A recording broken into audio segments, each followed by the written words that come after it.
12.000 pemain ski ikut serta dalam ajang Engadin Ski Marathon di Swiss pada hari Minggu. Ski marathon terbesar kedua di dunia ini berlangsung di jalur sepanjang 42 km dari Maloa ke Eschans. Pada Engadin Ski Marathon di Swiss ini, di bagian putra, Havard Mosby dari Norwegia berhasil menjadi yang terbaik setelah mengalahkan rekan senegaranya Sver Dahlen Aspenes.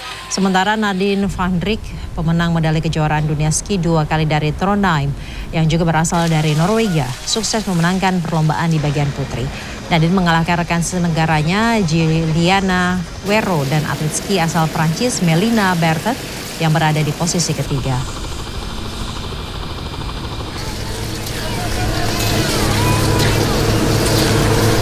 Menemukan masjid di daratan Tiongkok memang tidak mudah karena Muslim adalah minoritas di negara dengan jumlah penduduk 1,4 miliar orang ini.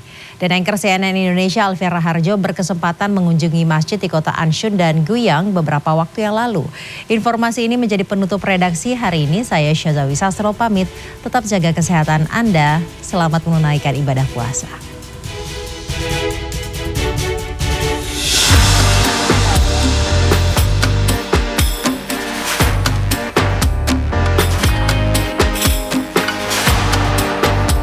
Saat ini saya berada di kota Anshun, tepatnya di provinsi Guizhou, dan ini adalah Cina bagian barat daya. Dan kota ini memiliki satu buah masjid, di mana memang populasi Muslim di sini tidak banyak, tapi ada satu bangunan masjid yang memang wajib kita kunjungi kalau mungkin kita ingin berkunjung ke kota Anshun. Setibanya di kota Anshun, saya dan rombongan disambut oleh Imam Masjid Anshun. Masjid ini terletak di pusat kota Anshun. Saya dan rombongan harus berjalan kaki sekitar 400 meter menuju masjid karena lokasi masjid yang tidak berada di tepi jalan besar. Inilah Masjid Kota Anshun. Masjid yang sudah berumur 360 tahun ini memiliki 3 lantai. Bangunan masjid memang terlihat baru karena sudah mengalami beberapa renovasi dan terakhir dilakukan di tahun 2021. Sekilas, memang tidak terlihat seperti masjid karena tidak memiliki kubah seperti layaknya sebuah bangunan masjid. Untuk lantai 1 dijadikan area kantor pengurus dan pusat informasi. Untuk ruang sholat dan ibadah lainnya diadakan di lantai 3. Ruang ibadah di lantai 3 memang tidak besar karena jumlah muslim di kota ini tidak banyak. Meski ruangan ibadah ini tidak berbeda dengan ruangan masjid pada umumnya, ornamen ruangan yang penuh dengan unsur Tiongkok menambah kesan tersendiri.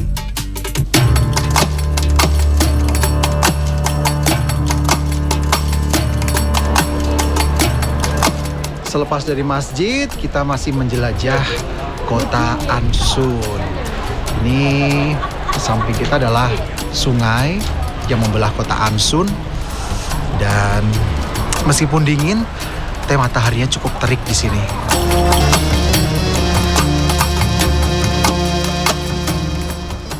Tidak hanya di kota Anshun, pada hari yang lain, saya berkesempatan mengunjungi masjid yang ada di kota Guiyang.